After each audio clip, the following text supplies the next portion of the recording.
নমস্কার। একটি পোস্ট আমি করেছিলাম, আপনাদের স্বাগত জানাই। প্রথমেই একটি পোস্ট করেছিলাম আমি, যে ঠাকুরের উপর ধ্যান করতে বলা হয়েছে, ঠাকুরের ছবির উপর না। এটা নিয়ে অনেকেই আমাকে অনেক কিছু ইনবক্সে লিখেছেন এবং অনেকেই আমাকে বলেছেন যে দাদা, এই তাহলে কি জ্যোতিরূপ বলতে কি এই যে ধূপ দীপ বা এই যে দীপ শিখা, বা অনেক সময় বলা হয় যে জ্যোতি শিখা বা একটি প্রদীপ জ্বালিয়ে রেখে ধ্যান করতে হবে, তো এই ধ্যানটা কি ওইভাবে হবে? অর্থাৎ ঠাকুরের উপর ধ্যান বলতে কি, বা তার জ্যোতি স্বরূপের ধ্যান বলতে কি, মানে ধ্যানটা কি তার সেই জ্যোতিরূপ বা একটা যে অগ্নিশিখা তাকে চিন্তন করে হবে, বা আমি যেমন এই যে ধূপাগ্নি বলি বা দীপমালা আদি বলি, মানে চিন্তন বা ধ্যানের সময় কি এই বিষয়টি আসবে? অনেকেই এই প্রশ্নটি করেছেন। আসলে এটি লিখে বোঝানো একটু মুশকিল ছিল, সেই কারণে ভিডিওটি করছি। বলা হয়েছে ঠাকুরের ফটোর উপর নয়, বা ঠাকুরের ছবির উপর নয়, ঠাকুরের উপর ধ্যান করতে বলা হয়েছে। অর্থাৎ যিনি সচ্চিদানন্দ, যিনি জীবন্ত, এই বিষয়টি হচ্ছে মূল বিষয়। এখানে কিন্তু সাকার নিরাকার অনেকেই লিখেছেন, এখানে বিষয়টি কিন্তু সাকার নিরাকারের নয়। আপনি সাকার রূপে যাকে দেখছেন, যখন আপনি চোখ খুলে রয়েছেন সাকার রূপে, তো আপনি তাকে দেখবেন অবশ্যই।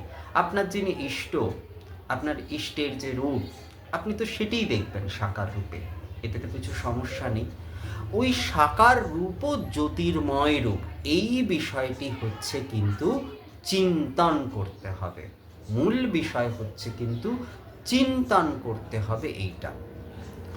ধ্যানের ক্ষেত্রে, ধ্যানে অনেকেই যেমন বলেন যে আমরা রূপ আদি দেখতে পাই না, বা ওই যে দীপ শিখা বা এই জাতীয় কিছু দর্শন হয়, বা অনেকের আরতি হচ্ছে এরকম দর্শন হয়। এটা হচ্ছে এই যে জ্যোতি স্বরূপে তার ধ্যান করা হচ্ছে, মানে যে ধূপ দীপ আদি শিখা, যে সেটাও তিনি, ওই যে ধূপাগ্নি দীপাগ্নি যে প্রজ্বলিত আমরা করছি তার পূজার সময়, সেটাই প্রত্যক্ষ রূপে তিনি। তো আমরা যদি সেটা ধ্যানের সময় আমাদের মধ্যে যদি সেই ভাবনা, অর্থাৎ সেইটি যদি ধ্যানের সময় যদি সেই ছবিটি আমাদের সামনে আসে, তাহলে কিন্তু বিচলিত হবার কিছু নেই। হ্যাঁ, ওটাই জ্যোতি স্বরূপ, ওটাই জ্যোতি স্বরূপ। এবার জ্যোতি স্বরূপ কিন্তু সবার ক্ষেত্রে একরকম হবে তাও নয় বিষয়টা। এমন নয় কিন্তু ওই যে জ্যোতি দর্শনের মতো, সেটা কিন্তু অনেক উচ্চতর বিষয়, সেটা কিন্তু অনেক উচ্চতর বিষয়। জ্যোতি দর্শন যেটা, সেটা আলাদা বিষয়। কিন্তু জ্যোতি দর্শন আর জ্যোতি স্বরূপের উপর ধ্যান দুটো কিন্তু এক জিনিস নয়। ব্যাপার হচ্ছে জ্যোতি স্বরূপের উপর দর্শন মানে এই যে আমি যে চিন্তন করছি, অর্থাৎ যার পূজা আমি করছি, আমি তাকে চিন্তন করছি, এবং তিনি হচ্ছেন এই সচ্চিদানন্দ, এই সাকার রূপে। আমি দুর্গা পুজো করছি, আমি অন্নপূর্ণা পুজো করছি, জগদ্ধাত্রী পূজা আদি আমি যে পুজোই করছি না কেন, যে সাকার বিগ্রহে যিনি রয়েছেন তিনি হচ্ছেন কিন্তু জ্যোতি রূপ। এখানে নিরাকার বিষয়টা আনলেই কিন্তু সেখানে কিন্তু বিষয়টা গোলমেলে হয়ে যাবে। অনেকেই কিন্তু নিরাকার আদি দিয়ে সব কিছু বুঝতে চান। নিরাকার আদি দিয়ে কিন্তু সব কিছু বোঝা যাবে না, কারণ ওটা কিন্তু শেষের অবস্থা, ওটা আমাদের সাধারণের জন্য নয়। আমাদের জ্যোতি ধরেই বুঝতে হবে। জ্যোতি ধরে যখন ওই জ্যোতি দর্শন হবে, তখন নিরাকারের বিষয় আসছে, ওটা অনেক পরের বিষয়। ওই বিষয়টা কিন্তু এখানে বলা হচ্ছে না, নিরাকারের বিষয়টা। অনেকেই দেখি ইনবক্স করেছেন যে তাহলে কি আমার সাকারে দর্শন হবে না? আপনি তো সাকারেই দর্শন করছেন, আপনি তো আপনার ইষ্টকে সাকারেই দর্শন করছেন, কিন্তু তিনি জ্যোতির জ্যোতি, তিনি জ্যোতি স্বরূপা, বা তিনি জ্যোতি স্বরূপ। এই বিষয়টি আপনাকে চিন্তনের সময় মাথায় রাখতে হবে, যে যে বিগ্রহটি সেটি হচ্ছে একটি অখণ্ড জ্যোতি বা অখণ্ড অগ্নি, এই বিষয়টি মাথায় রাখতে হবে। তো এইটি করার ক্ষেত্রে অনেক সময় হয় কি, যখন আমরা ধ্যান করছি তখন একটি দীপ শিখা আমরা দেখতে পাই অনেক সময়, বা এই যে ধূপাদির শিখা, দীপাদির শিখা বা আরাত্রিক হচ্ছে, এইরকম আমরা দেখতে পাই। মানে ওটা কিন্তু জ্যোতি স্বরূপ, মানে ধূপাগ্নি যা প্রজ্বলন করা হচ্ছে, হোমাগ্নি বা অনেকে হোম হচ্ছে, এটি দেখতে পায় যে হোমে আহুতি হচ্ছে। তো এই যে যে সমস্ত কিছু, এই যে অগ্নি, এই কিন্তু আপনার ইষ্টের নামাগ্নি। অর্থাৎ ধ্যানের সময় আপনি যদি এইটি দেখতে পাচ্ছেন, তবে কিন্তু এটি একদম ঠিক, একদম ঠিক। আপনি চিন্তন যখন করছেন, তার ওই যে আপনি যে বিগ্রহ আপনি পূজা করেন, সেটাই আপনার চিন্তনে আসবে, এবং চিন্তনে যাকে করছেন তিনিই জ্যোতি স্বরূপ। ধ্যানে যখন যাচ্ছেন, তখন তার ওই জ্যোতিটাই আপনার কাছে কিন্তু বারবার হচ্ছে আসবে, অর্থাৎ সেই জ্যোতিতে আপনার কেন্দ্রিত হচ্ছে বা একত্রিত হচ্ছে মন। এইটাই হচ্ছে কিন্তু মূল বিষয়। সেখানে কিন্তু বিগ্রহ আপনি দেখতে পাবেন, এটা বড় কথা নয়। সেখানে ওই যে জ্যোতি শিখা আপনি দেখতে পাচ্ছেন, ওটাই কিন্তু আপনার ইষ্টস্বরূপ, ওটাই কিন্তু ইষ্টরূপ। দীপাগ্নি, ধূপাগ্নি, মানে যে দীপমালা, যে ধূপাগ্নি, যে হোমাগ্নি, এই সমস্ত কিছুই কিন্তু হচ্ছে আপনার ইষ্ট অগ্নি বা নাম অগ্নি। এইটা হচ্ছে, যেমন আমরা হোম আদি করছি, তখন তো বলা হচ্ছে অগ্নি ত্বং দুর্গা নামাসি, অগ্নি ত্বং জগদ্ধাত্রী দুর্গা নামাসি, এই যে বলা হচ্ছে।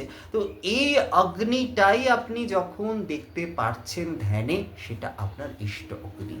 তার নামাগ্নি যে আপনি দেখতে পাচ্ছেন, ওটি আপনার ইষ্ট অগ্নি। সে আপনি ধূপে দেখুন, দীপে দেখুন, দীপমালা দেখুন, আরতি হচ্ছে দেখুন, হোমাদি হচ্ছে দেখুন, যেভাবেই দেখুন না কেন, এই যে যে তার জ্যোতির্ময় রূপে আপনি যখন ধ্যান করতে পারছেন, তখন হচ্ছে বিষয়টি যে আপনি কিন্তু এগোচ্ছেন।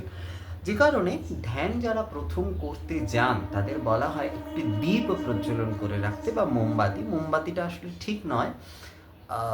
এই বিষয়টি আমি যখন এক মহারাজে আমায় বলেছিলেন, অনেক আগের কথা আর কি, যে একটি দ্বীপ, যে দ্বীপের ঊর্ধ্বমুখী শিখা থাকবে, শিখাটা কিন্তু লম্বা হবে না। মানে আমরা সাধারণত যে বাঙালি পরিবারগুলিতে আমরা যে দ্বীপ প্রজ্বলন করি, যে সোজা একটা এবং মাঝখানে একটা, না, ওটা নয়, কিন্তু ঊর্ধ্বমুখী শিখা। যে কারণ দেখবেন মঠ আদিতে বেশিরভাগ, বা আশ্রম আদিতে বেশিরভাগ, যেখানে দীপ শিখা প্রজ্বলিত হয়, ঊর্ধ্বমুখী শিখা প্রজ্বলিত হয়, অর্থাৎ অগ্নি ঊর্ধ্বমুখী হতে হবে। এই যে ধুনুচির যে ধূপের যে ধূমরা যাচ্ছে, ঊর্ধ্বমুখী হচ্ছে। আরতির যে দীপমালা সাজানো হয়, ঊর্ধ্বমুখী দীপমালা। হোমের যে অগ্নি, ঊর্ধ্বমুখী। এই যে ঊর্ধ্বমুখী যে দ্বীপ, এইটিতে মনকে কেন্দ্রিত করা, এইটি আমাকে বলেছিলেন যে এইটিতে মনকে কিন্তু কেন্দ্রিত করবে, এবং ওই অগ্নি এবং হচ্ছে তোমার যে চিন্তনের যে বিগ্রহ, তোমার যে ইষ্ট, সেটি এক হয়ে যাচ্ছে একটা সময় গিয়ে। মানে এক হয়ে যাচ্ছে কিনা, বা ওই চিন্তনের সঙ্গে ওই যে যে অগ্নি, ওটা যে ইষ্ট অগ্নি তোমার, এই বিষয়টি তোমার এক ভাবনায় আসছে কিনা, এই বিষয়টি কিন্তু তোমাকে খেয়াল রাখতে হবে। যদি সেটি এক ভাবনায় যায়, তাহলে তুমি ধ্যানে কিন্তু এগোতে পারছো। ধ্যান ব্যাপারটা কিন্তু সত্যি কথা বলতে এত সহজ বিষয় নয়। আমরা যেটাকে ভাবি যে ধ্যান বিষয়টি খুব সহজ বিষয়, এবং ধ্যান মানে অনেকেই ভাবেন নিরাকার, আবার অনেকেই ভাবেন যে আমি আমার সাকার বিগ্রহ দেখতে পাচ্ছি না, আমি যার পূজা করি না, ধ্যানে সবসময় যে সেই বিগ্রহটাই সেভাবে দেখা যাবে তা নয়।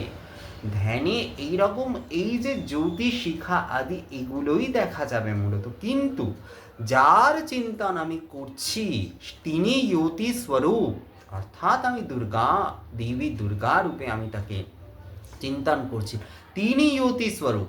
ধ্যানের সময় যখন তাকে জ্যোতি রূপে আমি মন কেন্দ্রিত করছি, ওই জ্যোতি আর ওই যে বিগ্রহ, ওটি কিন্তু এক। এই বিষয়টি কিন্তু হচ্ছে জ্যোতি বা জ্যোতি রূপে দর্শনের বিষয়, অর্থাৎ জ্যোতি রূপে দর্শন নয়, জ্যোতি রূপে ধ্যানের বিষয়। মানে আমরা জ্যোতি রূপে, তার উপর দর্শন অনেক পরের বিষয়। মানে জ্যোতিরূপ দর্শন, সেটা তো অনেক বড় বিষয় হয়ে গেল, তাহলে তো আর এত কিছুর বিষয় থাকছে না। কিন্তু জ্যোতি রূপে আমরা ধ্যান করছি, তার সেই জ্যোতি রূপে আমরা মনকে কেন্দ্রিত করছি, আমরা ধ্যান করছি। তো ওই বিগ্রহ এবং যে জ্যোতি, এটি এক হয়ে যাবে। এই বিষয়টি হচ্ছে কিন্তু ধ্যানের মূল বিষয়। তো এখানেই বলা হয়েছে যে ছবির উপর নয়, ছবি বা কোনো শুধুমাত্র মূর্তি আদি বিষয় নয়, তার জ্যোতি রূপটাকে তিনি যে সচ্চিদানন্দ, তিনি সদা জাগ্রত, তিনি অখণ্ড অগ্নি, অখণ্ড জ্যোতি, এই বিষয়টি রেখে, এই বিষয়টি মাথায় রেখে কিন্তু ধ্যান করতে হবে। তো বিষয়টি হচ্ছে এইটাই। এখানে কিন্তু সাকার নিরাকারের কোনো বিষয় এখানে আসছে না। যারা নিরাকার দিয়ে বুঝতে চাইবেন তাদের কিন্তু গোলমাল হয়ে যাবে। এখানে জ্যোতির বিষয় আসছে, অর্থাৎ জ্যোতির জ্যোতি, এই যে জ্যোতির জ্যোতি, যা কিনা আমার বিগ্রহের মধ্যে আমি দেখছি, অর্থাৎ যিনি ওই জ্যোতিতে, ওই বিগ্রহে যিনি জ্যোতি রূপে রয়েছেন, তিনি আমার ধ্যানের সময় ওই যে জ্যোতির মাধ্যমে আমি যে তাকে মন কেন্দ্রিত করছি, কোনো জ্যোতির শিক্ষার মাধ্যমে, তিনি এক।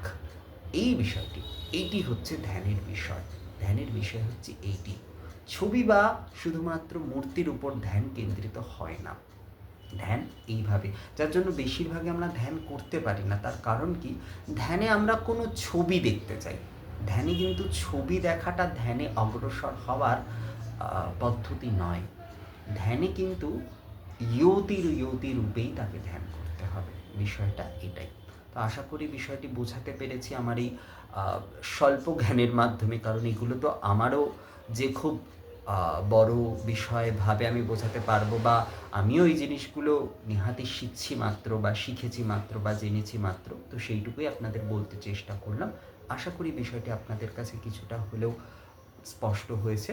যদি এ বিষয়ে কোনো রকম আপনাদের অভিজ্ঞতা বা কিছু শেয়ার করার থাকে, আপনারা কমেন্ট করে আমাকে জানাতে পারেন। নমস্কার।